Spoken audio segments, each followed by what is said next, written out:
மூன்றாவது நாள் கூட்டத்திலே உங்கள் யாவரையும் நான் பார்ப்பது மிகுந்த மகிழ்ச்சி ಅಳಿக்கிறது. ಮೂರನೇ ದಿನ ಕೂಟದಲ್ಲಿ ನಿಮ್ಮೆಲ್ಲರನ್ನು ನೋಡುವುದು ನನಗೆ ತುಂಬಾ ಸಂತೋಷಕರವಾಗಿದೆ. ஆண்டவர் நம்ம எல்லாரையும் இந்த இடத்திலே மகிமையின் பிரசன்னத்தை உணர்வதற்காக அழைத்து கொண்டு வந்திருக்கிறார். ನಮ್ಮೆಲ್ಲರನ್ನು ಕೂಡ ದೇವರು ಈ ಸ್ಥಳದಲ್ಲಿ ಮಹಿಮೆಯ ಪ್ರಸನ್ನದಿಂದ ತುಂಬಿಸುವುದಕ್ಕಾಗಿ ಕರ್ಕೊಂಡು ಬಂದಿದ್ದಾನೆ. இதெல்லாம் ஒரு மிகப்பெரிய தேவ கிருபை. ಆಮೆನ್. ಇದೆಲ್ಲವೂ ಕೂಡ ಒಂದು ದೊಡ್ಡ ಮಹಾ ದೇವರ ಕೃಪೆ.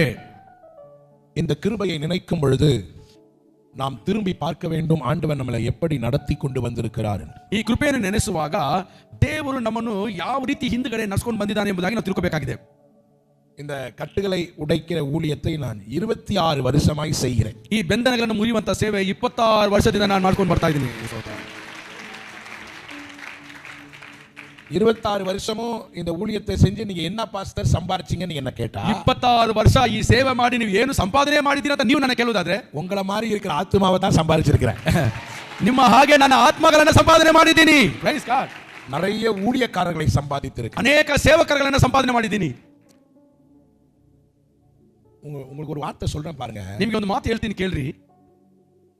ஒரு ஊழியக்காரன் கட்டப்படுவதுதான் பிசாசின் ராஜ்யத்துக்கு ஒரு பெரிய கொண்டாட்டம்.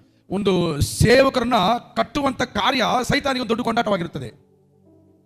ஏன்னா ஒரு ஊழியக்காரனால 2 கோடி ஆத்துமா கிறிஸ்துவின் ராஜ்யத்திற்கு ஆயத்தமாகும். ಯಾಕಂದ್ರೆ ಒಂದು ಸೇವಕರ ಮೂಲಕ 2 ಕೋಟಿ ಆತ್ಮಗಳು ದೇವರಿಗಾಗಿ ಸಿದ್ಧವಾಗಿದೆ. அவன் ஜெபம், ಅವನ ಪ್ರಾರ್ಥನೆ, அவன் உபவாசம், ಅವನ ಉಪವಾಸ, அவன் தியாகம், ಅವನ ತ್ಯಾಗ, அவன் அர்ப்பணிப்பு, ಅವನ ಸಮರ್ಪಣೆ, அவனுடைய கண்விழிப்பு, ಅವನ ನಿದ್ದೆಗೆಡುವಿಕೆ, அவனுடைய பிரசங்கம், ಅವನ ಪ್ರಸಂಗ, அவனுடைய ஆராதனை, ಅವನ ಆರಾಧನೆ அத்தனை பேரையும் தொடுகிறது. ಅಷ್ಟು ಜನರನ್ನು ಮುಟ್ಟುವಂತದಾಗಿದೆ. அத்தனை பேரையும் விடுவிக்கிறது. ಅಷ್ಟು ಜನರನ್ನು ಬಿಡುಗಡೆ ಮಾಡುತ್ತದೆ.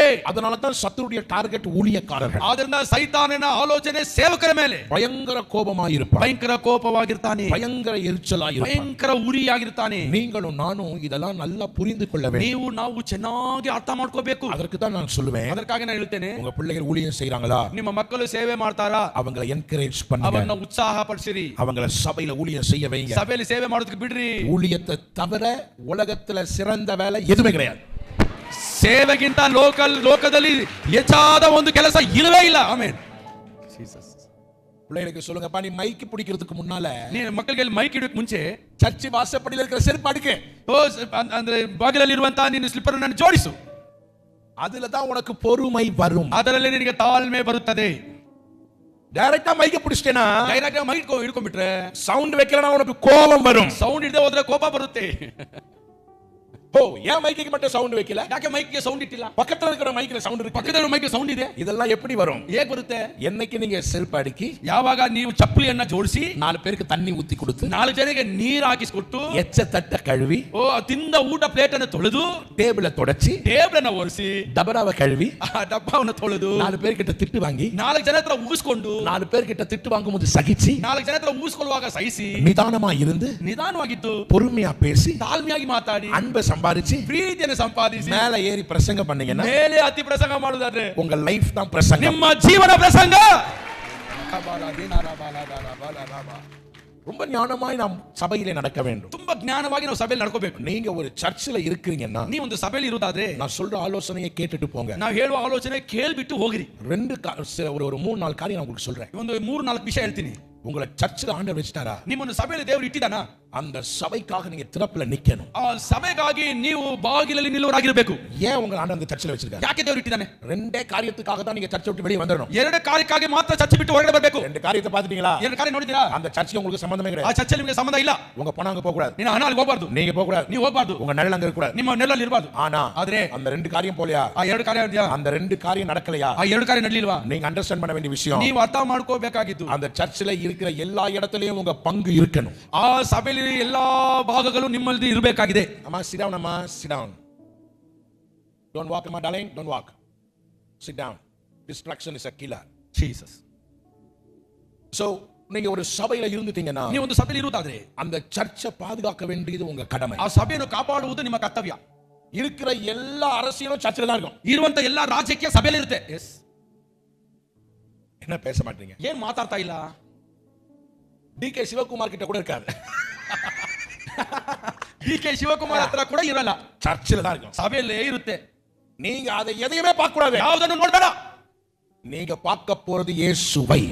ನೀವು ನೋಡುವಂತದ್ದು ಯೇಸು ಸ್ವಾಮಿನ ಮಾತ್ರ. நான் பெரியவனா நீ பெரியவனா ஒரு குரூப் சர்ச்சில் நடத்தும். ನಾನು ದೊಡ್ಡವನ ನೀನು ದೊಡ್ಡವನ ಎಂಬ ಒಂದು ಗುಂಪು ಸಭೆಯಲ್ಲಿ ಇರುತ್ತೆ. நீங்க ஊழியம் செய்யாத வரைக்கும் உங்களை யாரும் ஒண்ணும் சொல்லவே ನೀವು மாட்டாங்க. ಸೇವೆ ಮಾಡಿದವರಿಗೆ ಯಾರು ಏನು ಹೇಳಲ್ಲ. ஊழியம் செஞ்சிட்டீங்க, ನೀವು ಸೇವೆ ಮಾಡಿಬಿಟ್ರೆ 4 குறைய 4 பேர் பேசுவாங்க. 4 ಕೊರತೆಯನ್ನು 4 ಜನ ಮಾತಾಡ್ತಾರೆ. ஓ இப்பதான் ரொம்ப பாஸ்டர் போய் வழிரா, ಈಗ ನೋಡು ಪಾಸ್ಟರ್ ಹತ್ರ ಹೋಗಿ ಸುರಿತಾನೆ, ரொம்ப போய் கொஞ்சிராமா, ತುಂಬಾ ಹೋಗಿ ಅಂಟ್ಕೊಳ್ತಾನೆ. நாங்கலாம் கொஞ்சிட்டு தான் அமைதியாகிறோம். ನಾವೆಲ್ಲ ಆ ತರ ಕೊಂಜೇ ಸೈಲೆಂಟ್ ಆಗಿ ಬಿಟ್ಟಿದೀವಿ. போட்ட விடு, ಹೋಗ್ಲಿ ಬಿಡು, அப்படிலாம் சொல்லக்கூடாது. ಆ ರೀತಿ ಹೇಳಬಾರದು. அது மதிகேடான வார்த்தைகள், ಅದು ಬುದ್ಧಿಹೀನದ ಮಾತು, புத்திஹீனமான வார்த்தை. ಬುದ್ಧಿಹೀನದ ಮಾತು. ஆண்டவர் உங்களை நடத்துவாரு, ದೇವರು ನಡೆಸ್ತಾನೆ, ஆண்டவர் உங்களை உயர்த்துவாரு, ದೇವರು ನಿಮ್ಮನ್ನು ಹೆಚ್ಚಿಸ್ತಾನೆ. என்னால செய்ய முடியல, ನನ್ನಿಂದ ಸಾಧ್ಯ, நீங்க செய்யுங்க. ನೀವು ಮಾಡ್ರಿ. என்னால நடக்க முடியல, ನನ್ನಿಂದ ನಡೆಯಕ್ಕೆ ಸಾಧ್ಯ. வீட்ல நிறைய பிரச்சனை இருக்கு, ಮನೆಯಲ್ಲಿ ತುಂಬಾ ಸಮಸ್ಯೆಗಳಿದೆ, எனக்கு செய்யணும்ன்ற வாஞ்சை ನನಗೆ இருக்கு, ಮಾಡಬೇಕಾದ ದಾಹ ಇದೆ, என்னால முடியல, ನನ್ನಿಂದ ಆಗಿಲ್ಲ. ஆனா நான் உங்களுக்காக ஜெபிக்கிறேன், ಆದರೆ ನಿಮಗೆ ಪ್ರಾರ್ಥಿಸ್ತೀನಿ. நீங்க செய்யுங்க, ನೀವು ಮಾಡ್ರಿ, நீங்க ஜெபிங்க, ಪ್ರಾರ್ಥಿಸಿರಿ, தேவ சமூகத்துல நீங்க இருங்க, ದೇವರ ಸಮ್ಮುಖದಲ್ಲಿ ಇರಿ. இதெல்லாம் சொல்லி ஊக்குவிக்கணும். ಇವೆಲ್ಲವನ್ನು ಹೇಳಿ ನೀನು ಉತ್ಸಾಹ ಪಡಿಸಬೇಕು. நம்ம செய்யாத வேலையை ನಾವು ಮಾಡದೇ ಇರೋ ಕೆಲಸ எல்லாரும் செய்யணும். ಎಲ್ಲರೂ ಮಾಡಬೇಕು. விளங்குதா நான் சொல்றது உங்களுக்கு? ಅರ್ಥ ಆಗ್ತಾ ಇದೆಯಾ? நான் சொல்றது எத்தனை பேருக்கு புரியுது? ಎಷ್ಟು ಜನಕ್ಕೆ ಅರ್ಥ ಆಗ್ತಿದೆ? இந்த கடைசி நாள்ல ಈ ಕೊನೆಯ ದಿನಗಳಲ್ಲಿ நல்ல ஊழியம் செய்யுங்க, ಚೆನ್ನಾಗಿ ಸೇವೆ ಮಾಡ್ರಿ. சர்ச்சை விட்டு ரெண்டே காரணத்தை தான் வெளியே வரணும். ಚರ್ಚೆಯಲ್ಲಿ 2 ಕಾರಣ ಮಾತ್ರ ಇಟ್ಕೊಂಡು ಹೊರಗೆ ಬರಬೇಕು. அந்த பாஸ்டர் வசனத்தை புரட்டுறாரான்னு பாருங்க. ಆ ಪಾಸ್ಟರಯ್ಯ ವಾಕ್ಯವನ್ನು ವಿರೋಧವಾಗಿ ಮಾತಾಡ್ತಾರೆ ಎಂಬುದಾಗಿ ನೋಡ್ರಿ. நீ 2 புருஷன் வச்சுக்கிறாரான்னு சொல்றாரான்னு பாருங்க. 2 ಗಂಡನನ್ನು ಇಟ್ಕೋ ಅಂತಾರ ನೋಡು. 2 மனைவி வச்சுக்கலாம், கிருபையின் காலத்துல வாழ்ற இயேசு மன்னிப்பாருன்னு சொல்றாரா பாருங்க. 2 ಹೆಂಡತಿನ ಇಟ್ಕೊಂಡ್ರಿ, ಕೃಪೆಯ ಕಾಲ ಯೇಸು ಸ್ವಾಮಿ ಮನ್ನಿಸ್ತಾನಂತ ಹೇಳಿದ್ರೆ ನೋಡ್ರಿ. 2 ಸೆಕೆಂಡ್ல வெளியே வந்து 2 ಸೆಕೆಂಡ್ ಹೊರಗಡೆ ಬಂದ್ಬಿಡ್ರಿ. ஏன்னா ಯಾಕಂದ್ರೆ அந்த ஒரு காரியம் மட்டும் ஆண்டவருக்கு ஆகாத ஒரு ಆ விஷயம். ಒಂದು ಕಾರ್ಯ ದೇವರಿಗೆ ಅಸಹ್ಯವಾದದ್ದು. வசனத்தை மாத்தவே கூடாது, ವಾಕ್ಯವನ್ನ ಬದಲಾಯಿಸಬಾರದು, வசனத்தை கரெக்டா பேச, ವಾಕ್ಯ ಸರಿಯಾಗಿ ಮಾತಾಡ್ರಿ. நாம் கிருபையின் காலத்துல வாழ்கிறோம் என்பதனாலே ನಾವು ಕೃಪೆಯ ಕಾಲದಲ್ಲಿ ಇದ್ದೀವಿ ಎಂಬುದಕ್ಕೋಸ್ಕರ என்ன வேணாலும் பேசலாம்ன்றது பைபிள் சொல்லல. ಏನ್ ಬೇಕಾದ್ರೂ ಮಾತಾಡಬಹುದು ಅಂತ ಬೈಬಲ್ ಇಲ್ಲ. கிருபை பாவம் செய்யாமல் இருப்பதற்கும், ಕೃಪೆ ಪಾಪ ಮಾಡದೇ ಇರುವುದಕ್ಕಾಗಿ, பரலோக ராஜ்யத்துக்கு போய் சேர்வதற்கும், ಪರಲೋಕ ರಾಜ್ಯಕ್ಕೆ ಹೋಗಿ ಸೇರುವುದಕ್ಕೆ, பூமியில் இருக்கிற ஜனங்களுக்காக நம்மை அர்ப்பணிக்கவுமே கிருபை. ಭೂಮಿಯಲ್ಲಿರುವ ಜನರಿಗಾಗಿ ನಮ್ಮನ್ನು ಸಮರ್ಪಿಸುವುದೇ ಕೃಪೆ. அடுத்து பாருங்க, ನಂತರ எந்த இடத்துல விபச்சாரம் இருக்கிறதோ, ಯಾವ ಸ್ಥಳದಲ್ಲಿ ವ್ಯಭಿಚಾರ ಇದೆಯೋ, never connect with that person. ಅವರ ಸಂಗಡ ನೀವು ಇರಬೇಡ್ರಿ. நான் ரொம்ப ரொம்ப சீரியஸா உங்களுக்கு சொல்றேன். ಸೀರಿಯಸ್ ಆಗಿ ಹೇಳ್ತಾ ಇದ್ದೀನಿ. The most dangerous sin, ತುಂಬಾ ದೊಡ್ಡವಾದ ಪಾಪ, the most dangerous sin ದೊಡ್ಡ ಪಾಪ is a fornication and adultery. ಅಂದ್ರೆ ದೇವರಿಗೆ ವಿರೋಧವಾದ ವ್ಯಭಿಚಾರವಾಗಿದೆ. விபச்சாரமும் வேசித்தனமும். ವ್ಯಭಿಚಾರತ್ವವು ಮತ್ತು ಸೂಲತನವು. அது அந்த ஊழியக்காரங்கிட்ட பார்த்துட்டீங்க, ಸೇವಕರ ಹತ್ರ ನೋಡ್ಬಿಟ್ರೆ நீங்க போயிட்டு வரேன்னு கூட சொல்லாதீங்க, ಹೋಗಿ ಬರ್ತೀನಿ ಅಂತ ಹೇಳ್ಬೇಡಿ. walk out. ನೀವು ಹೊರಗಡೆ ಬಂದ್ಬಿಡ್ರಿ. ஒரு காலமும் நீங்க பரலோகம் அந்த சர்ச் இருந்தா போக முடியாது. ನೀವು ಆ ಸ್ಥಳದಲ್ಲಿ ಇದ್ರೆ ಪರಲೋಕಕ್ಕೆ ಹೋಗಕ್ಕಾಗಲ್ಲ. அதுல ஒரு பெரிய கொடுமை என்ன தெரியுங்களா? ಅದು ದೊಡ್ಡ ದುಃಖ ಗೊತ್ತಾ? அவர் யார் தலைமையில கை வைக்கிறாரோ அந்த ஆவி அவங்களுக்குள்ள போயிடும். ಅವ್ರು ಯಾರ ತಲೆ ಮೇಲೆ ಕೈ ಇಡ್ತಾರೋ ಅವರ ಆ ಆತ್ಮ ಅವರಲ್ಲಿ ಒಕ್ಕುತ್ತೆ. most dangerous thing, ಅಂದ್ರೆ ದೊಡ್ಡ ಅಪಾಯಕರವಾದದ್ದು. ஆண்டவருக்கு சித்தமானால், ದೇವರಿಗೆ ಚಿತ್ತವಾದ್ರೆ, என்ன ஆண்டவர் அனுமதித்தால், ದೇವರು ಅನುಮತಿಸಿದ್ರೆ இன்னும் ஒரு நாள் 3 நாள் மீட்டிங் வைக்கிறேன், ಇನ್ನೊಂದು 3 ದಿನ ಮೀಟಿಂಗ್ ಇರ್ತೀನಿ. பரிசுத்த ஆவியானவரின் அக்கினி அபிஷேகத்தின் 5 ஆழங்கள் என்கிற தலைப்புல நான் பேசுறேன். ಪರಿಶುದ್ಧಾತ್ಮನ ಬೆಂಕಿಯ 5 ಅಂಶಗಳ ಕುರಿತಾಗಿ ನಾನು ಮಾತಾಡ್ತೀನಿ. கர்த்தர் சித்தமான அந்த மீட்டிங் நான் வைக்கும்போது, ದೇವರ ಚಿತ್ತ ಆದ್ರೆ ಆ ಮೀಟಿಂಗ್ ಇಡುವಾಗ, the 5 depth of the anointing, ಅಂದ್ರೆ 5 ಆಳವಾದ ಬೆಂಕಿ, how dangerous is the anointing is அப்படிங்கறத நான் சொல்லி தரேன். ಎಷ್ಟು ಭಯಂಕರವಾದದ್ದು ಆ ವಿಷಯ ಬಗ್ಗೆ ಹೇಳ್ತೇನೆ. ஒரு வார்த்தை சொல்றேன், ಒಂದು ಮಾತು ಹೇಳ್ತೀನಿ. எந்த அபிஷேகத்தினால நீங்க பயன்படுத்தப்படுகிறீர்களோ, ಯಾವ ಅಭಿಷೇಕದಿಂದ ಉಪಯೋಗಿಸಲ್ಪಡ್ತೀರೋ அதே அபிஷேகம் உங்களை கொன்றும். ಅದೇ ಅಭಿಷೇಕ ನಿಮ್ಮನ್ನು ಸಾಯಿಸುತ್ತೆ. ஒழுங்கா இருந்தா ನೀವು ಸರಿಯಾಗಿದ್ರೆ உங்களை பயன்படுத்திட்டே வருவார். ನಿಮ್ಮನ್ನು ಉಪಯೋಗಿಸಿಕೊಂಡೇ ಬರ್ತಾರೆ. கொஞ்சம் திசை மாறிட்டீங்கன்னா, ಸ್ವಲ್ಪ ಮಾರ್ಗ ತಪ್ಪಿದ್ರೆ அந்த அபிஷேகமே உங்களை கொன்றும். ಆ ಅಭಿಷೇಕ ನಿಮ್ಮನ್ನು ಕೊಲ್ಲುವುದು. You have to be very careful. ತುಂಬಾ ಜಾಗ್ರತೆ, ஞானமாய் நடக்கணும். ಜ್ಞಾನವಾಗಿ ನಡೀರಿ. ஒரு திருச்சபையில் ஆண்டவர் உங்களை வச்சு பயன்படுத்துறாருன்னா, ಒಂದು ಸಭೆಯಲ್ಲಿ ಇಟ್ಟು ಉಪಯೋಗಿಸ್ತಾ ಇದ್ರೆ, grab the opportunity. ಆ ಒಂದು ಒಳ್ಳೆ ಕಥಾನವನ್ನು ಉಪಯೋಗಿಸ್ಕೊಳ್ರಿ. Don't miss the ಆ opportunity. ಸಮಯವನ್ನು ಕಳ್ಕೋಬೇಡ್ರಿ. நல்லா செய்யணும், ಚೆನ್ನಾಗಿ ಮಾಡ್ರಿ. ஒரு வார்த்தை சொல்றேன் பாருங்க. ಒಂದು ಮಾತು ಹೇಳ್ತೀನಿ ಕೇಳಿ. நான் எடுத்த உடனே ஊழியக்காரனா வரல. ನಾನು ಎದ್ದ ತಕ್ಷಣ ಸೇವಕರಾಗಿ ಬರಲಿಲ್ಲ. என்ன முத எல்லாருக்கும் தெரியுதுன்னா, I am a translator. ಎಲ್ರಿಗೂ ನಾನು ಗೊತ್ತಂದ್ರೆ ನಾನು ಭಾಷಾಂತರ ಮಾಡುವವನು. நான் இங்கிலீஷ்ல இருந்து தமிழுக்கும், தமிழ்ல இருந்து இங்கிலீஷ்க்கும் மொழியாக்கம் செய்கிற டிரான்ஸ்லேட்டர். ಅಂದ್ರೆ ಆಂಗ್ಲದಿಂದ ತಮಿಳಿಗೂ, ತಮಿಳಿಂದ ಆಂಗ್ಲಕ್ಕೂ ನಾನು ಭಾಷಾಂತರ ಮಾಡುವವನಾಗಿದ್ದೆ. அந்த டிரான்ஸ்லேட்டர் தான் நான் செஞ்சுக்கிட்டே ಆ இருந்தேன். ಭಾಷಾಂತರವನ್ನು ನಾನು ಮಾಡ್ತಾ ಇದ್ದೆ. அப்ப டிரான்ஸ்லேஷன் பண்ணும்போது, ಟ್ರಾನ್ಸ್ಲೇಷನ್ ಮಾಡುವಾಗ ஒரு நாளைக்கு அப்ப எனக்கு கிடைச்சது 350 ரூபாய் கொடுப்பாங்க. ಆ ಸಮಯದಲ್ಲಿ ನನಗೆ ಸಿಕ್ಕಿದ ಕಾಣಿಕೆ ಒಂದು 350 ರೂಪಾಯಿ. நான் சொல்றது 20 years back. ನಾನು ಹೇಳುದು 20 ವರ್ಷಗಳ ಹಿಂದೆ, 20 to 25 years back சொல்றேன் நான் ಒಂದು உங்களுக்கு. 25 ವರ್ಷ ಇರಬಹುದು ನಾನು ಹೇಳ್ತಾ ಇರೋದು. அப்ப ஒரு 350 ரூபாய் கிடைக்கும். ಒಂದು 350 ರೂಪಾಯಿ ಸಿಗ್ತಾ ಇತ್ತು. 3 நாள் கிடைச்சிச்சுன்னா 3 ದಿನ ಸಿಕ್ಕಿದೆ. I am very happy. ನಾನು ತುಂಬಾ ಸಂತೋಷ. அந்த வாரமே சந்தோஷமா ಆ இருக்கு. ವಾರ ಎಲ್ಲ ಸಂತೋಷ ಆಗ್ತಾ அப்ப ಇತ್ತು. லிவிங் காஸ்ட் கம்மி தானே. ಲಿವಿಂಗ್ ಕಾಸ್ಟ್ ரொம்ப ಕಮ್ಮಿ. ಆಗ ಬದುಕುವಂತ ಖರ್ಚು ತುಂಬಾ ಕಡಿಮೆ ಆಗ್ತಿತ್ತು. சந்தோஷமா இருப்பேன். ಸಂತೋಷವಾಗಿರ್ತಾ ಇದ್ದೆ. மறுபடியும் அடுத்த வாரம் வரும். ಮತ್ತೆ ಬಾರ ಬರುತ್ತೆ. மறுபடியும் 3 நாள் ಮತ್ತೆ ಟ್ರಾನ್ಸ್ಲೇಷನ್. 3 ದಿನ ಟ್ರಾನ್ಸ್ಲೇಷನ್. இப்படிதான் என் வாழ்க்கை ஓடிக்கொண்டே இருந்தது. ಈಗ ನನ್ನ ಜೀವನ ಒಂದು ಸಾಕ್ತಾ ಇತ್ತು. இப்ப டிரான்ஸ்லேஷன் பண்ணி பண்ணி பண்ணி பண்ணி எனக்கு திடீர்னு ஒரு நாள் ஆண்டவர் ஆராதனை நடத்தும்படி செய்தார். ಭಾಷಾಂತರ ಮಾಡಿ ಮಾಡಿ ಮಾಡಿ ಒಂದು ದಿನ ಆರಾಧನೆ ಮಾಡುವಂತ ದೇವರು ಸಹಾಯ ಮಾಡಿದ. டிரான்ஸ்லேஷன்ல இருந்து ஒரு படி மேல வந்திருக்கேன். ಈಗ ಭಾಷಾಂತರದಿಂದ ಒಂದು ಹೆಜ್ಜೆ ಮೇಲೆ. அது ஒரு ஆப்பர்ச்சுனிட்டி. ಅದು ದೇವರು ನನಗೆ ಕೊಟ್ಟಂತ ಒಂದು ಒಳ್ಳೆ ಸಮಯ. அது எப்படி வந்தேனா, ಹೇಗೆ ಬಂದಂದ್ರೆ அந்த ಆರಾಧನೆ நடத்துற வீரர் வரல. ಆ ಆರಾಧನೆ ಮಾಡುವ ವೀರನು ಬಂದಿಲ್ಲ. அவர் வராம போனதால அந்த பாஸ்டர் என்ன கூப்பிட்டு, ಆ ಮನುಷ್ಯ ಬರದೇ ಇದ್ದ ದೇವರನ್ನ ಪಾಸ್ಟರ್ ನನ್ನ ಕರೆದು, தம்பி இப்போ டிரான்ஸ்லேஷன் நீங்க ஒரு பாட்டு ஒன்னு பாடி ஆராதனை நடத்துறீங்களா அப்படினா, ತಮ್ಮ ನೀನು ಟ್ರಾನ್ಸ್ಲೇಟ್ ಮಾಡ್ತೀರಾ, ಒಂದು ಹಾಡು ಹಾಡಿ ಆರಾಧನೆ ನಡೆಸಿಬಿಡು. அப்ப ஆராதனை பண்ணும்போது, ಆರಾಧನೆ ಮಾಡುವಾಗ அது ரொம்ப ಜನங்களுக்கு பிடிச்சதால அந்த பாஸ்டர் சொன்னார், இனிமேல் நீங்களே ஆராதனை பண்ணுங்க. ಆ ಆರಾಧನೆ ಜನರಿಗೆ ತುಂಬಾ ಇಷ್ಟ. ಅದನ್ನ ಪಾಸ್ಟರ್ ಹೇಳಿದ್ರು, ನೀವೇ ಅದನ್ನ ಮಾಡಬೇಡಿ. அந்த பாஸ்டர் எங்கெல்லாம் போறாரோ அவர் கூடவே போய் ஆராதனை பண்ணுங்க. ಪಾಸ್ಟರ್ ಎಲ್ಲೆಲ್ಲ ಹೋಗ್ತಾರೋ ಅವ್ರ ಹಿಂದ್ಗಡೆ ಹೋಗಿ ಆರಾಧನೆ ಮಾಡುದು. அவர் வரதுக்கு முன்னாடி நான் தான் போய் ஆராதனை பண்ணுவேன். ಅವ್ರು ಬರಕ್ ಮುಂಚೆ ನಾನು ಆರಾಧನೆ ಮಾಡ್ತಾ ಇದ್ದೆ. பயங்கர பேய்லாம் ஆடும். ಓ ದೆವ್ವಗಳು ಆಡ್ತಾ ಇದೆ. பேய் ஆடனோட நான் அதை பார்த்துட்டு, ದೆವ್ವ ನೋಡಿ, வெயிட் ಇರು நீ ரொம்ப ஆடாத, ನೀನ್ ತುಂಬಾ ಆಡಬೇಡ. ஒருத்தர் வருவாரு, ಒಬ್ರು ಬರ್ತಾರೆ, நம்ம முன்னால ரொம்ப ஆடக்கூடாது, ನನ್ನ ಮುಂದೆ ನೀವು ಆಡಬಾರ್ದು. அவர்கிட்ட விட்டு நான் பாட்டு வர போயிடும். ಅವ್ರ ಬಳಿಗೆ ಬಿಟ್ಟು ನಾನು ಹೋಗ್ತಿದ್ದೆ. ஆனா எனக்கு தெரியல, ನನಗೆ ಗೊತ್ತಿಲ್ಲ அந்த ಅಭಿಷೇகம் என்ன நிரப்பிக்கிட்டே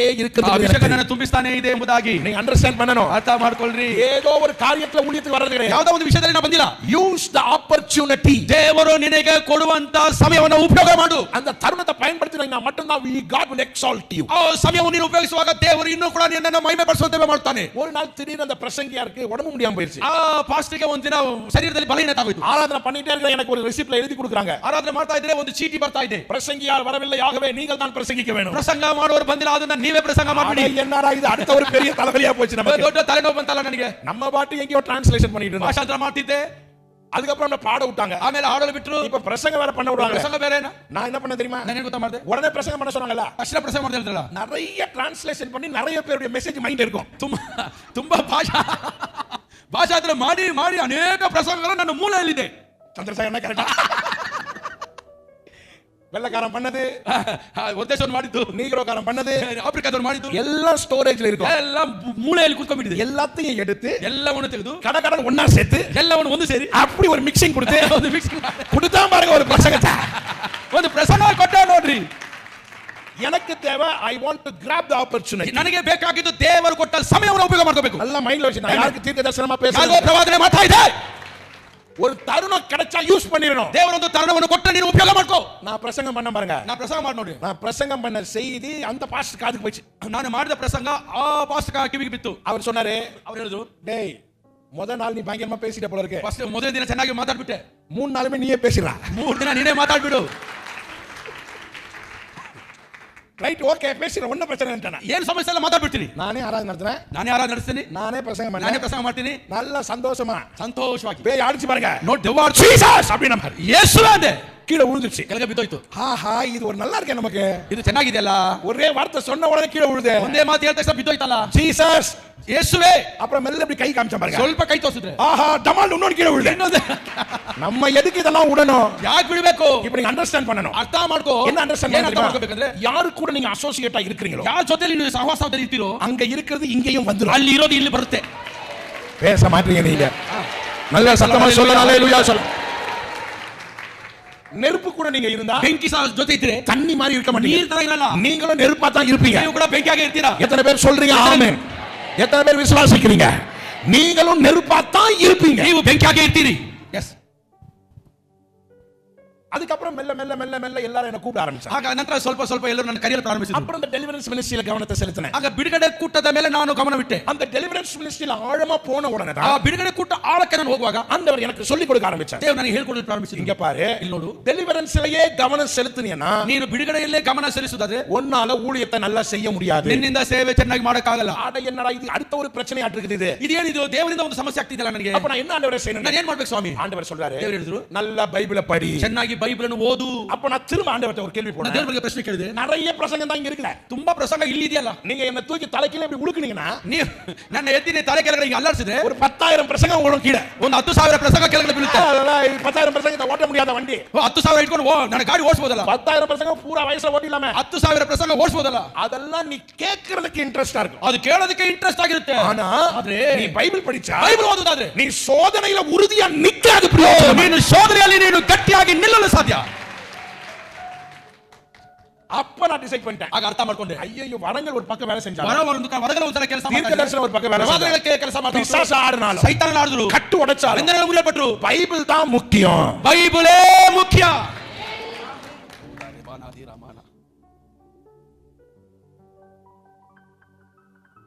ஆண்டவர் நாம மகிமைக்கு சொல்றேன். ದೇವರ ನಾಮ ಮಹಿಮೆಗೆ ಹೇಳ್ತೀನಿ.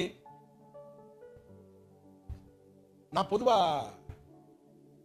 கர்த்தருடைய வேதத்துக்கு ரொம்ப முக்கியத்துவத்தை கொடுப்பேன். ಸಾಧಾರಣವಾಗಿ ನಾನು ದೇವರ ವಾಕ್ಯಕ್ಕೆ ತುಂಬಾ ಮುಖ್ಯತ್ವ ಕೊಡ್ತೀನಿ.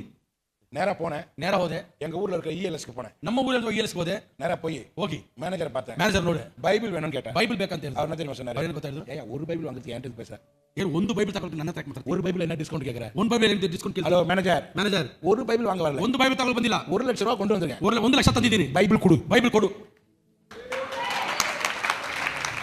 எப்பா நீங்க என்ன நினைக்கிறீங்க? 10 கோடி ரூபாய் போட்டு ஒரு அபார்ட்மெண்ட் வாங்குறீங்க, 10 ಕೋಟಿ ತೆಗೆದು ಒಂದು ಅಪಾರ್ಟ್ಮೆಂಟ್ ತಗೊಳ್ತೀರಾ? நீங்க அபார்ட்மெண்ட் வாங்குறீங்களே, ನೀನು ಅಪಾರ್ಟ್ಮೆಂಟ್ ತೆಗೆದುಕೊಳ್ತೀರಾ? அது உங்க செவுரா? ಅದು ನಿನ್ನ ಗೋಡೆನಾ? ಅದು ஒரே செவுரு 2 வீட்டுக்கும், ಒಂದೇ ಗೋಡೆ 2 ಮನೆಗೆ. ஆனா நான் தப்பு சொல்றேனே தெரியலையே. ಇಲ್ಲ, இந்த செவுரை ஓட்ட போட்டு அந்த வீட்டுல இருக்கிறவன் தெரியுமா? ಗೋಡೆಯಲ್ಲಿ ತೂತು ಹಾಕಿದ್ರೆ ಆ ಕಡೆ ಅವನ ಮುಖ ಕಾಣುತ್ತೆ. அத போய் 10 ಕೋಟಿ ரூபாய் கொடுத்து வாங்குறீங்க. ಅದ ನೋಡಿ 10 ಕೋಟಿ ತೆಗೆದು ಕೊಡ್ತಾ ನೀನು அது ತೆಗೆದುಕೊಳ್ತಾ கூட என்ன சொல்றீங்க? ಅದು ಏನು ಹೇಳ್ತೀರಾ? காசா கிராண்ட். ಓ ಏನು ಸುಂದರ, என்ன காசா கிராண்ட்? ಏನದು ಗಾಸಾ ಸುಂದರ? Oh DRS. Oh DRS, what a height apartment. ಯೋ ಎಷ್ಟು ಉನ್ನತವಾದ ಅಪಾರ್ಟ್ಮೆಂಟ್ಸ್ ಇದು. 10 கோடி அபார்ட்மெண்ட், 4 செவுரு, 4 உன் செவுரு கிடையாது. 10 ಕೋಟಿ ಅಪಾರ್ಟ್ಮೆಂಟ್ಸ್, 4 ಗೋಡೆ, 4 ನಿಂದು ಇಲ್ಲ. ಅದು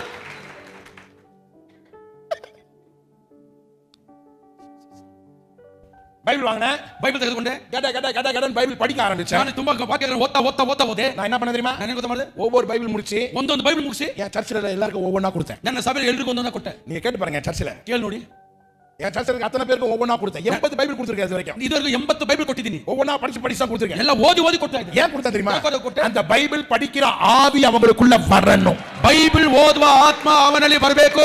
கையை உயர்த்தி ஒரு அல்லேலூயா. ಹಲ್ಲೆಲೂಯಾ.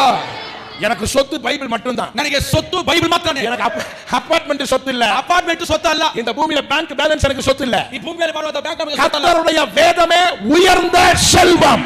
ಕರ್ತನ ವೇದವೇ ಉನ್ನತವಾದ ಸಂಪತ್ತು. அதுவே உங்களை காப்பாற்றும். ಅದು ನಿಮ್ಮನ್ನು ಕಾಪಾಡುತ್ತೆ. அத படிச்சு ಅದನ್ನು ಓದಿ ஆண்டவருடைய சமூகத்துல இருந்து தியானிச்சு ದೇವರ ಪಾದದಲ್ಲಿ ಇದ್ದು ಧ್ಯಾನಿಸಿ நல்ல ஒரு பிரசங்கம் கிடைச்சிச்சுனா இந்த மாதிரி கூட்டத்தை கூப்பிட்டு பிரசங்கம் பண்றது. ಚೆನ್ನಾಗಿ ಪ್ರಸಂಗ ಸಿಕ್ಕಿಬಿಟ್ರೆ ಈ ತರ ಕೂಟ ಏರ್ಪಾಡು ಮಾಡಿ ಪ್ರಸಂಗ ಮಾಡ್ಬಿಡ್ತಾರೆ. இரண்டாவது நாள் நைட் உட்கார்ந்து எல்லா பேய்களுக்கும் ஓட்டுறது. ಎರಡನೇ ದಿನ ಕೂತ್ಕೊಂಡು ಎಲ್ಲ ದೆವ್ವಗಳನ್ನ ಓಡಿಸೋದು. இதுதான் என்னுடைய ஊழியமா இத்தனை வருஷமா நடக்குது. ಇದೇ ನನ್ನ ಸೇವೆಯಾಗಿ ಇಷ್ಟು ವರ್ಷ ನಡೀತಾ ಇದೆ. நேத்து நைட் 2 மணி வரைக்கும் இங்க ஆளுங்க இருந்தாங்க. ನಿನ್ನೆ ರಾತ್ರಿ 2 ಗಂಟೆವರೆಗೂ ಜನರು ಇಲ್ಲಿದ್ರು. எல்லாருக்கும் 2 மணி வரைக்கும் ஜெபம் பண்ணிட்டு தான் போனேன். ಎಲ್ಲರಿಗೂ 2 ಗಂಟೆವರೆಗೂ ಪ್ರೇಯರ್ ಮಾಡಿ ಹೋದೆ. பாஸ்டர் கேட்டாரு, ಪಾಸ್ಟರ್ ಕೇಳಿದ್ರು, என்ன கொஞ்ச நாள்ல சென்னை ஆகிடுவ போல கேட்டாரு. இந்த அபிஷேகம் எதுக்கு தெரியுமா? ಈ ಅಭಿಷೇಕ ಯಾಕೆ ಗೊತ್ತಾ? நேரத்தோட போறதுக்கு இல்ல, ಸಮಯಕ್ಕೆ ಹೋಗೋದಲ್ಲ. நல்ல ஸ்டைலா ட்ரெஸ் பண்ணிட்டு yes please thank you boy style ಆಗಿ ಬಂದು ಎಸ್ ಪ್ಲೀಸ್ ಬಾಯ್ ಅಂತ ಹೇಳೋದಕ್ಕಲ್ಲ. இது அபிஷேகம் அதல்ல. ಇದು ಅಭಿಷೇಕ ಅಲ್ಲ. இது களத்திலே இறங்கி வேலை செய்வதற்கு கர்த்தர் கொடுத்திருக்கிறார். ಇದು ಹೊಲದಲ್ಲಿ ಇಳಿದು ಕಷ್ಟಪಟ್ಟು ಕೆಲಸ ಮಾಡೋದಕ್ಕಾಗಿ ಕೊಡಲ್ಪಟ್ಟದ್ದು. நீங்க எத்தனை பேர் அதை விசுவாசிக்கிறீங்க? ನಂಬ್ತೀರಾ? கையை நல்லா உயர்த்தி ஆமென் சொல்லுங்க. ಆಮೆನ್. ஜனங்களுடைய கட்டுகளை உடைப்பதற்கு, ಜನರ ಬೆಂದನೆಗಳನ್ನು ಮುರಿಯುವುದಕ್ಕಾಗಿ முதல்ல வசனத்துல சேருங்கள். ಚೆನ್ನಾಗಿ ವಾಕ್ಯವನ್ನು ಓದಿ. எல்லாரும் சொல்லுங்க, நான் சத்தமா சொல்லணும், நான் வசனத்தை ವಾಕ್ಯವನ್ನು நன்றாய் படித்த பின்பு ಚೆನ್ನಾಗಿ ಓದಿದ ನಂತರ ஊழியம் செய்வேன். ಸೇವೆ ಮಾಡ್ತೀನಿ. வசனம் படிக்காம ஊழியம் செய்யறது வேஸ்ட். ವಾಕ್ಯ ಓದದೆ ಸೇವೆ ಮಾಡುವುದು ವ್ಯರ್ಥ. என் கூட இருக்கிற எல்லாருக்கும் நான் சொல்ற ஒரே விஷயம், ನನ್ನ ಜೊತೆ ಎಲ್ಲರಿಗೂ ಒಂದು ವಿಷಯ, தயவு செய்து பைபிள் படிங்க. ದಯವಿಟ್ಟು ವೇದ ವಾಕ್ಯವನ್ನು ಓದ್ರಿ. ஒரு பைபிளை 3 மாசத்துல முடிக்கலாம். ಒಂದು ಬೈಬಲನ್ನು 3 ತಿಂಗಳಲ್ಲಿ ಮುಗಿಸಬಹುದು. 3 மாசத்துல ஒரு பைபிள் முடிச்சா வருஷத்துக்கு எத்தனை முடிக்கலாம்? முடிஞ்சா 3 ತಿಂಗಳಿಗೆ ಒಂದು ಸಾರಿ ಬೈಬಲ್ ಮುಗಿಸಿದ್ರೆ ವರ್ಷಕ್ಕೆ ಎಷ್ಟು ಮುಗಿಸಬಹುದು? 4. 5 வருஷத்துல 5 ವರ್ಷದಲ್ಲಿ எத்தனை பைபிள் முடிக்கலாம்? 5 வருஷத்துல சொல்லுங்கம்மா. 20 ரைட்? 20. 5 வருஷத்துல 20 முறை பைபிள் முடிக்கலாம். 5 ವರ್ಷದಲ್ಲಿ 20 ಸಾರಿ ಬೈಬಲ್ ಮುಗಿಸಬಹುದು. 10 வருஷத்துல 10 ವರ್ಷದಲ್ಲಿ 15 வருஷத்துல 15 ವರ್ಷದಲ್ಲಿ வேதம் நம்மளை காப்பாற்றும்.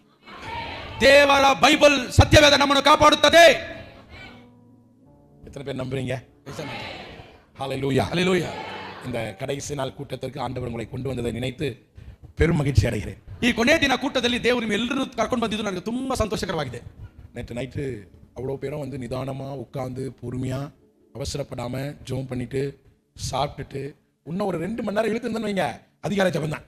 ಅಂದ್ರೆ ರಾತ್ರಿ ಕೂಡ ಎಲ್ಲರೂ ನಿಧಾನವಾಗಿ ಜನರು ಬಂದು ಕೂತ್ಕೊಂಡು ಅವಸರ ಪಡದೆ ಪ್ರಾರ್ಥನೆ ಮಾಡ್ಕೊಂಡು ಅಂದ್ರೆ ರಾತ್ರಿ ಊಟ ಕೂಡ ಮಾಡ್ಕೊಂಡು ಇನ್ನೂ ಎರಡು ತಾಸು ಜಾಸ್ತಿ ಆಗಿದ್ರೆ ರಾತ್ರಿ ಪ್ರಾರ್ಥನೆ ಆಗೋಗ್ತಾ ಇತ್ತೇನು, அதிகாலை ஜெபமாயிருக்கும். ஸோ இந்த பெங்களூரில் ஆண்டவர் இந்த ஊழியத்தை செய்ய எனக்கு பெரிய பாக்கியமான நன்மையை கொடுக்கும். ಈ ಬೆಂಗಳೂರು ಪಟ್ಟಣದಲ್ಲಿ ಈ ರೀತಿ ಸೇವೆ ಮಾಡೋದಕ್ಕಾಗಿ ದೇವರು ಕೊಟ್ಟ ದೊಡ್ಡ ಭಾಗ್ಯ. நேரலையில் பார்க்கிறவர்கள் நாளை காலை 10 மணி அமாவாசை ஜெபம் சென்னையில் நடைபெறும்.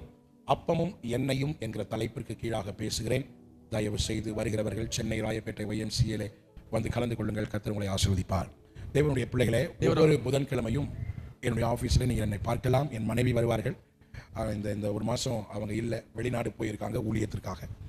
நான் வர்ற வாரம் வெளிநாடு போடுறதுனால அடுத்த வாரம் 24ஆம் தேதி என்னுடைய ஆஃபீஸ்க்கு நான் வருவேன். ಬರುವಾರ ನಾನು ಹೊರದೇಶ ಹೋಗ್ತಾ ಇದ್ದೀನಿ. ಆದ್ದರಿಂದ 24ನೇ ತಾರೀಕು ಬರುವಂತ ಬುಧವಾರದಲ್ಲಿ ನಾನು ಆಫೀಸಲ್ಲಿ ಇರ್ತೀನಿ. ನೀವು ಬಂದು ಭೇಟಿ ಆಗಬಹುದು. 12 ಮணி முதல் ஆஃபீஸ்ல இருப்பேன். 12 ಗಂಟೆಯಿಂದ ನಾನು ಇರ್ತೀನಿ. நீங்கள் பார்க்கணும்னு விரும்புனீங்கன்னா என்னை வந்து பார்க்கலாம். ನೀವು ನೋಡ್ಬೇಕಂತ ಇಷ್ಟಪಡೋದಾದ್ರೆ ನಾನು ಬಂದು ನೋಡಿ. ரிசப்ஷன்ல அட்ரஸ் ஸ்லிப் இருக்கு. ರಿಸೆಪ್ಷನ್ ಅಲ್ಲಿ ಅಡ್ರೆಸ್ ಸ್ಲಿಪ್ ಉಂಟು. சென்னை ஃபோன் நம்பரும் இருக்கு, பெங்களூர் ஃபோன் நம்பரும். ಚೆನ್ನೈ ಫೋನ್ ನಂಬರ್ ಉಂಟು ಮತ್ತು ಬೆಂಗಳೂರು ಫೋನ್ ನಂಬರ್ ಕೂಡ ಉಂಟು. நீங்கள் அந்த நம்பரை வாங்கி நீங்க ஃபோன் பண்ணி நீங்க கேட்டு இடத்தை கேட்டு நீங்கள் வரலாம். ಆ ನಂಬರ್ ತೆಗೆದುಕೊಂಡು ಫೋನ್ ಮಾಡಿ ಕೇಳಿ ವಿಚಾರಿಸಿ ನೀವು ಬರಬಹುದು. இது முதலாவது அறிவிப்பு. ಮೊದಲನೇ ಒಂದು ನಿಮಗೆ ತಿಳಿಸುವಿಕೆ. புதுசா இந்த இடத்துக்கு வந்தவங்க உங்க ஃபோன் நம்பரை கொடுத்தா குரூப்ல DTM பெங்களூர்னு ஒரு குரூப் இருக்கும். அந்த குரூப்ல உங்களை ஆட் பண்ணோம்னா எங்கெல்லாம் எப்போ கூட்டம் நடக்கிறதோ அதை நான் உங்களுக்கு அறிவிக்க ಪ್ರಯೋಜನವಾಗಿ இருக்கும். ಹೊಸದಾಗಿ ಯಾರಾದರೂ ಬಂದಿದ್ರೆ ನೀವು ಹಿಂದ್ಗಡೆ ವಿಳಾಸ ಕೊಟ್ಟರೆ DGM ಅಂತ ಹೇಳುವಂತ ನಮ್ಮ ಐಕ್ಯದಲ್ಲಿ ನಿಮಗೆ ಸೇರಿಸಿ ಯಾವಾಗೆಲ್ಲ ಮೀಟಿಂಗ್ ನಡೆಯುತ್ತೋ ನಿಮಗೆ ತಿಳಿಸುವುದಕ್ಕೆ ಅದು ತುಂಬಾ ಉಪಕಾರವಾಗಿರುತ್ತೆ. என்னுடைய ஸ்டாஃப் பின்னால இருக்காங்க. ನಮ್ಮ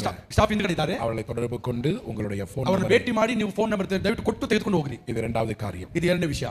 வருகிற ஆகஸ்ட் மாதம் 20, 21, 22 இதே இடத்தில் அதிகாலை ஸ்தோத்திர ஆராதனை இருக்கும். ಬರುವಂತ ಆಗಸ್ಟ್ 20, 21, 22ನೇ ತಾರೀಕು ಬೆಳಿಗ್ಗೆ ಮುಂಜಾನೆ ಪ್ರಾರ್ಥನೆ ಆರಾಧನೆ ಇದೇ ಸ್ಥಳದಲ್ಲಿ ಏರ್ಪಾಡು ಮಾಡಲ್ಪಡುತ್ತದೆ. டான் பிரைசிங் பிரேயர் இருக்கும்.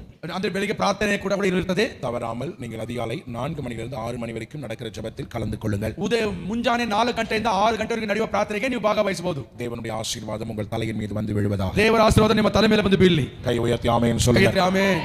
ஒருவேளை கர்த்தருக்கு சித்தமானால் ஆண்டவர் அனுமதித்தால் ದೇವರ ಚಿತ್ತವಾದರೆ ಅನುಮತಿಸಿ ದೇವರು ಕೊಟ್ಟರೆ அந்த 3 நாளும் அப்பமும் எண்ணெயும் என்கிற தலைப்பிலே நாம் ஸ்தோத்திரம் பண்ணுவோம். ಆ ದಿನ ಕೂಡ ರೊಟ್ಟಿ ಎಣ್ಣೆ ಎಂಬುದ ವಿಷಯವಾಗಿ ಹೇಳಿ ಸ್ತೋತ್ರ ಮಾಡೋಣ. அந்த காரியத்தை நான் இங்கே செய்யவும் விரும்புகிறேன். கர்த்தர் கிருபை தருவார். ದೇವರು ಕೃಪೆ ಕೊಡಲಿ. ಆ ವಿಷಯ ಕೂಡ ನಾನು ಮಾಡಲು ಇಷ್ಟಪಡ್ತೇನೆ. புதிய கிருபையும் புதிய தயவும் நம்ம மீது கர்த்தர் ವರ್ಷಿக்க பண்ணுவார். ಹೊಸ ಕೃಪೆಯು ಹೊಸ ದಯವು ನಮ್ಮ ಮೇಲೆ ದೇವರು ಸುರಿಸುವಂತೆ ಮಾಡಲಿ. எனக்கு ஒரு சின்ன வருத்தம் என்ன தெரியுமா? ನನಗೊಂದು ದೊಡ್ಡ ದುಃಖ ಏನು ಗೊತ್ತಾ? இன்னையோட இந்த மீட்டிங் முடிஞ்சது.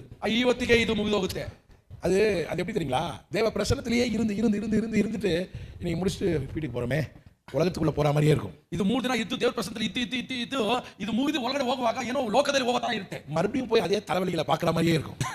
ಮತ್ತೆ ಹೋಗಿ ಅದೇ ತಲೆನೋವನ್ನು ನೋಡೋದಕ್ಕೆ ಆಗುತ್ತೆ. மறுபடியும் அந்த முகத்தை போய் பார்க்கணுமே, ಮತ್ತೆ ಆ ಮುಖ ನೋಡ್ಬೇಕೆ. நம்ம தேவ சமூகத்துல இருந்து அது போகும்போது இருக்குமே, ನಾವು ದೇವರ ಸನ್ನಿಧಾನದಿಂದ ಹೋಗುವಾಗ ಮುಖ ತೋರಿಸ್ಕೊಳ್ತಾ இருக்குமே ಅಂತ ಇರುತ್ತೆ. இதெல்லாம் பார்க்கணுமேன்ற ஒரு மனவேதனை. ಇದೆಲ್ಲ ನೋಡುತ್ತೆ ಅಂತ ಮನೆ ದುಃಖ. பட் இருந்தாலும் ஆண்டவர் இந்த 3 நாளை நமக்கு நன்மையாய் முடித்து கொடுத்தார். ಇದ್ರೂ ಕೂಡ ದೇವರು ಈ 3 ದಿನ ಒಳ್ಳೆಯದನ್ನೇ ಮಾಡಿಸಿದ್ದಾನೆ. I thank everyone in this place. ಈ ಸ್ಥಳದಲ್ಲಿ ನೀವೆಲ್ಲರೂ ಕೂಡ ನಾನು ಕೃತಜ್ಞತೆ ಹೇಳ್ತೀನಿ. இந்த இடத்திற்காக நன்றி சொல்றேன்.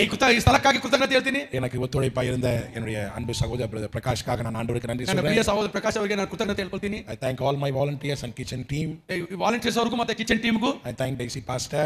ಪಾಸ್ಟರ್ಸ್ ಅವರಿಗೂ. I thank my media. I thank my musicians. Musician media ಅವರು ಕೂಡ ಸ್ತೋತ್ರ. All the translators. ಎಲ್ಲ ಭಾಷಾಂತರ ಅವರಿಗೂ. இன்னைக்கு ஒரு புது டிரான்ஸ்லேட்டர் அறிமுகப்படுத்தணும் பார்த்திருப்பீங்க. ಇವತ್ತು ಒಂದು ಹೊಸ ಭಾಷಾಂತರ ಅವರು ನಾವು ரெண்டு பேரும் கரெக்ட்டா தான் இருக்காங்க. ஆள் கேட்டா ಇಬ್ಬರು ಕೂಡ ಸರಿಯಾಗಿ ಇದ್ದಾರೆ. Good translation. Appreciate. Thanks for your help, Mama. God ನೀವು bless. ಸಹಾಯ ಮಾಡೋದಕ್ಕಾಗಿ ಸ್ತೋತ್ರವಾಗಲಿ. We really appreciate you. Praise the Lord. God bless you. Thank you, Pastor Chandrasekhar as well. Thank you for being with us. Thank you for every work that you all done. Thanks for everything. எல்லாரும் கண்களை மூடி கைகளை உயர்த்தி ಕೈಗಳನ್ನು ಎತ್ತಿ ಕಣ್ಣುಗಳನ್ನು ಮುಚ್ಚೋಣ. நீ சொன்னதெல்லாம் நிறைவேறும் காலம் வரும், நம்புவேன் என் இயேசு ஒருவரே.